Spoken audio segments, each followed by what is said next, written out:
और चलिए अगली खबर का रुख करेंगे, जहां उदयपुर की घटना के विरोध में आज छत्तीसगढ़ बंद का आह्वान किया गया। विश्व हिंदू परिषद और बजरंग दल ने बंद बुलाया है। बंद को व्यापारियों और बीजेपी ने भी समर्थन दिया है। छत्तीसगढ़ चैंबर ऑफ कॉमर्स ने भी बंद को समर्थन देने की घोषणा की है और इसके साथ ही प्रदेश के हिंदूवादी संगठनों और अन्य सामाजिक संगठनों ने इस हत्याकांड का विरोध किया है। साथ ही आरोपियों को फांसी की सजा देने की भी मांग की गई है।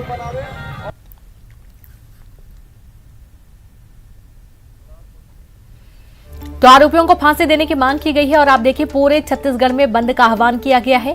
और सुबह से ही जो विश्व हिंदू परिषद के कार्यकर्ता हैं वो पहुंचे बाजारों में और लोगों की दुकानों को बंद करवाया गया है। आरोपियों को फांसी देने की मांग इस दौरान की गई है।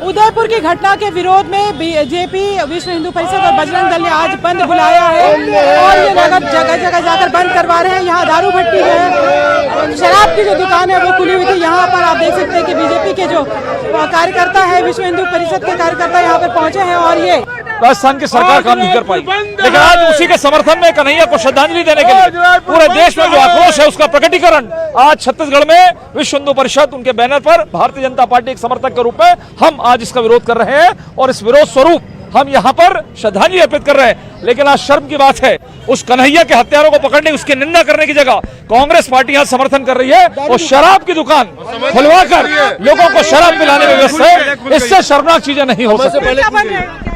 देखिए सभी व्यवस्थाएं हैं, सब प्रकार का बंद है, केवल दवाइयां और दूध को छोड़ा गया है। हमने अपील किया है और लगभग 99% से 100% बंद है। लेकिन कुछ असामाजिक अराजक तत्व जो कांग्रेस शासन के इशारे पर इस तरह का काम कर रहे हैं उनको बंद करने के लिए हम लोग निकले पड़े। तौर पर जगह जगह पर बीजेपी, विश्व हिंदू परिषद और बजरंग दल प्रदर्शन कर रहा है और चीचन सुंदरानी हमारे साथ मौजूद है, जिलाध्यक्ष। ये बंद विश्व हिंदू परिषद बजरंग दल के आह्वान पे भारतीय जनता पार्टी के सहयोग से पूरा छत्तीसगढ़ बंद है। रायपुर राजधानी बंद है, स्वयं स्फूर्त बंद है, स्कूल कॉलेज बंद है, पेट्रोल पंप बंद है और होटल, पान ठेले, चाय ठेले सारे बंद है। सब्जियों की दुकानें जबरदस्ती बंद करवाई जा रही, जो गरीब किसान आए हुए हैं। क्या आपको नहीं लगता कि ये हमने कोई जबरदस्ती बंद नहीं कराया, किसी को भी सबसे हाथ जोड़ के निवेदन करके कर रहे हैं। बीजेपी का कहना है कि ये जो उदयपुर में जो घटना हुई है उसके विरोध में ये बंद है और उनका कहना है कि पूरा प्रदेश में जो है स्वस्फूर्त लोग बंद कर रहे हैं। हालांकि कई जगह ये भी देखने में आया है कि जो सब्जियों की जो दुकानें हैं वो जबरदस्ती बंद कराई जा रही है। कैमरा पर्सन इमरान के साथ ममता लांजेवा, न्यूज़ 18 छत्तीसगढ़। उदयपुर की घटना को लेकर छत्तीसगढ़ बंद पर कांग्रेस ने बीजेपी और सहयोगी संगठन पर निशाना साधा। कांग्रेस ने उदयपुर की घटना की निंदा करते हुए इस पर हो रही राजनीति को गलत बताया। कांग्रेस ने छत्तीसगढ़ बंद को गलत बताया है। बेहद ही बर्बर, निंदनीय और अमानवीय है। इस घटना की पूरा देश निंदा कर रहा है, लेकिन भारतीय जनता पार्टी इस घटना के आधार पर जिस प्रकार राजनीति कर रही है वह सर्वथा निंदनीय है, देश की गंगा जमनी तहजीब के खिलाफ है। इस घटना के विरोध में छत्तीसगढ़ बंद कराया जाना उचित कदम नहीं है। उदयपुर की घटना का जितना हो सके इसको प्रचार प्रसार नहीं किया जाना चाहिए, लेकिन यह दुर्भाग्यजनक है कि भारतीय जनता पार्टी इस घटना के आधार पर अब राजनीतिक रोटी सेकने का काम कर रही है। अब बंद के दौरान भारतीय जनता पार्टी के कार्यकर्ता, आरएसएस के कार्यकर्ता और विश्व हिंदू परिषद के कार्यकर्ता जिस प्रकार का अतिवादी आचरण कर रहे हैं वह देश की गंगा जमनी संस्कृति के खिलाफ है। कांग्रेस पार्टी इसकी निंदा करती है और यह बहुत ही जिस प्रकार से दुकानदारों को जबरिया बंद करने की कोशिश की जा रही है वह गलत है। बीजेपी के राष्ट्रीय कार्यकारिणी की बैठक आज हैदराबाद में। बीजेपी के राष्ट्रीय कार्यकारिणी की बैठक पीएम मोदी और जेपी नड्डा सहित दिग्गज नेता होंगे शामिल। बीजेपी शासित राज्यों के मुख्यमंत्री भी होंगे शामिल, जहां सीएम शिवराज सिंह चौहान भी बैठक में शामिल होंगे। तो खबर जहां पर आज बीजेपी की राष्ट्रीय कार्यकारिणी की बैठक होनी है और इस बैठक को हैदराबाद में आयोजित किया गया है। तमाम जो राष्ट्रीय नेता हैं वो इस बैठक में शामिल होंगे और सबसे खास बात यह है कि मुख्यमंत्री शिवराज सिंह चौहान भी बैठक में शामिल होने के लिए हैदराबाद पहुंचेंगे। तो बीजेपी की राष्ट्रीय कार्यकारिणी की बैठक, हैदराबाद में बीजेपी की राष्ट्रीय कार्यकारिणी की बैठक होगी और इस बैठक में प्रधानमंत्री नरेंद्र मोदी भी शामिल होंगे।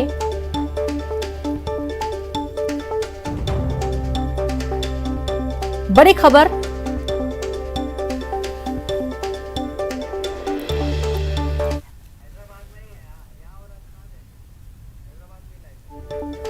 और चलिए सीधे रुख करते हैं, संवाददाता अनूप जुड़ गए। अनूप, देखा जा रहा है कि बीजेपी की राष्ट्रीय कार्यकारिणी की आज महत्वपूर्ण जो बैठक होने जा रही है, कौन कौन से बड़े चेहरे यहां पर नजर आए हैं और अभी क्या हलचल है? अनूप, देखिए, आपको बता दूं कि बीजेपी राष्ट्रीय कार्यकारिणी की बैठक थोड़ी ही देर बाद हैदराबाद में शुरू होगी और उससे पहले अभी जेपी नड्डा की अध्यक्षता में बीजेपी ऑफिस बियरर की बैठक चल रही है। देखिए, कार्यकारिणी की बैठक कई लिहाज से काफी महत्वपूर्ण कही जा सकती है, क्योंकि इस बैठक में प्रधानमंत्री नरेंद्र मोदी शिरकत करेंगे। इसके अलावा बीजेपी शासित राज्यों के सभी मुख्यमंत्री इस बैठक में मौजूद रहेंगे। इस बैठक में 2 प्रस्ताव पर चर्चा होनी है, उसको पास कराना है, जिसमें एक जो राजनीतिक प्रस्ताव है वो काफी महत्वपूर्ण है। उस प्रस्ताव में वंशवाद मुक्त राजनीति किस तरह से की जाए, इस पर चर्चा की जाएगी। एक अपने आप में बड़ा महत्व कह सकते हैं। और आने वाले जिस तरीके से आने वाले कुछ राज्यों में विधानसभा चुनाव है, उसकी तैयारियों के मद्देनजर भी इस बैठक में चर्चा की जाएगी कि किस तरीके से संगठन को मजबूत किया जाए। और दूसरी तरफ की पिछले दिनों जिन जिन राज्यों में विधानसभा चुनाव हुए हैं, उसमें पार्टी ने किस तरह से परफॉर्म पार्टी की तरफ से की गई है, उस पर चर्चा की जाएगी। यानी कह सकते हैं कि महत्वपूर्ण बैठक है। और कल जो है वो प्रधानमंत्री नरेंद्र मोदी का समापन भाषण होगा इस बैठक में, और उसके बाद तेलंगाना की राजधानी हैदराबाद में ही एक विशाल जनसभा को प्रधानमंत्री नरेंद्र मोदी संबोधित करेंगे। जी बिल्कुल। और साथ ही अनूप, देखा यह जा रहा है कि जो आगामी 2024 का जो इलेक्शन होगा वो बहुत ही महत्वपूर्ण होने वाला है, क्योंकि अब कई बड़े दिग्गज जब एक साथ जुटेंगे तो जाहिर सी बात है कि आगामी रणनीति को लेकर भी चर्चा होनी है। मध्य प्रदेश के जो मुख्यमंत्री हैं शिवराज सिंह चौहान, वो भी इस बैठक में शामिल होने के लिए पहुंचने वाले हैं। तो प्रत्येक राज्यों के दृष्टिकोण से भी देखा जा रहा है कि ये जो मीटिंग होने जा रही है बहुत ही महत्वपूर्ण है, चाहे वो मध्य प्रदेश की बात कर ली जाए और चाहे बीजेपी शासित तमाम प्रदेशों की बात कर ली जाए। अनूप, बिल्कुल, देखिए, ये बैठक काफी महत्वपूर्ण कहा जा सकता है कि संगठन को किस तरीके से मजबूत करना है। इसके अलावा एक पूरा रोड मैप बीजेपी की तरफ से तैयार किया जाएगा आने वाले दिनों में जिन जिन राज्यों में विधानसभा चुनाव है। और इसके अलावा 2024 में पार्टी किस तरह से मजबूती से, क्योंकि बीजेपी लगातार लक्ष्य बना रही है कि जिस तरह का परफॉर्मेंस पिछले लोकसभा चुनाव में हुआ था, उससे ज्यादा बेहतर परफॉर्मेंस अगली बार लोकसभा चुनाव में किया जाए। तो इसका एक रोड मैप, एक खाका जो है इस बैठक में तैयार किया जाएगा। इसको लेकर के तमाम जो राज्यों के मुख्यमंत्री आ रहे हैं और राज्यों के उप मुख्यमंत्री आ रहे हैं, प्रदेश अध्यक्ष आ रहे हैं, उससे एक कह सकते हैं कि गंभीर मंत्रणा की जाएगी। जेपी नड्डा की अध्यक्षता में ये बैठक होगी और ये जो चर्चा होगी। लेकिन देखिए, इस पूरे सत्र में प्रधानमंत्री नरेंद्र मोदी खुद मौजूद रहेंगे और आखिरी में प्रधानमंत्री नरेंद्र मोदी का उद्बोधन होगा। उसमें साफ तौर पे कार्यकर्ताओं को संदेश देंगे कि किस तरीके से पार्टी को मजबूत करके आगे बढ़ना है। जी, बहुत शुक्रिया आपका अनूप, लगातार नजर बना के रखें, आगे भी आपसे अपडेट लेते रहेंगे। बहुत शुक्रिया तमाम जानकारी के लिए। अगली खबर है दुर्ग से, जहां दुर्ग के एक युवक को इंस्टाग्राम में नुपुर शर्मा का सपोर्ट करना भारी पड़ा। युवक को मोबाइल फोन पर जान से मारने की धमकी मिली है। युवक ने थाने में आवेदन देकर नामजद शिकायत दर्ज कराई है। युवक ने 12 जून को इंस्टाग्राम पर नुपुर शर्मा को सपोर्ट किया था, जिसके बाद युवक को जान से मारने की धमकी मिली है। कुमारी थाना क्षेत्र का ये पूरा मामला है। अगली खबर है दिल्ली से, जहां विमान की इमरजेंसी लैंडिंग कराई गई है। फ्लाइट में आग लगने के बाद अंदर धुआं फैल गया। दिल्ली से जबलपुर ये विमान आ रहा था। 50 से ज्यादा यात्री इस विमान में सवार थे और जैसे ही यहां पर धुआं हुआ, तुरंत पायलट की सूझबूझ से जो विमान था उसकी इमरजेंसी लैंडिंग कराई गई और दिल्ली में इमरजेंसी लैंडिंग कराई गई है। सभी जो 50 यात्री सवार थे उनको बाहर निकाला गया है और उन्हें अब सुरक्षित उनके गंतव्य तक पहुंचाने की व्यवस्था की जा रही है। तो दिल्ली एयरपोर्ट पर इमरजेंसी लैंडिंग कराई गई है। जबलपुर के लिए विमान उड़ान भरा था और कुछ ही देर में देखा गया कि यहां पर आग लग गई। आग कैसे लगी है, पूरा ये मामला जांच का विषय बना हुआ है। और साथ ही आग लगने के बाद जो धुआं उठा, उसके बाद यहां पर जो यात्री थे काफी घबरा गए, लेकिन पायलट की सूझबूझ से एक बड़ा हादसा टल गया।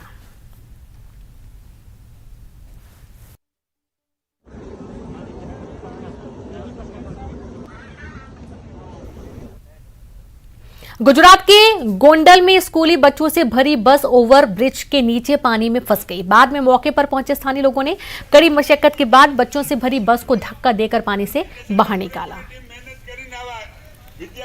तो गनीमत रही, एक बड़ा हादसा टल गया। आप देखिए, इसमें बच्चे भी सवार थे। पानी में बस फंस गई थी।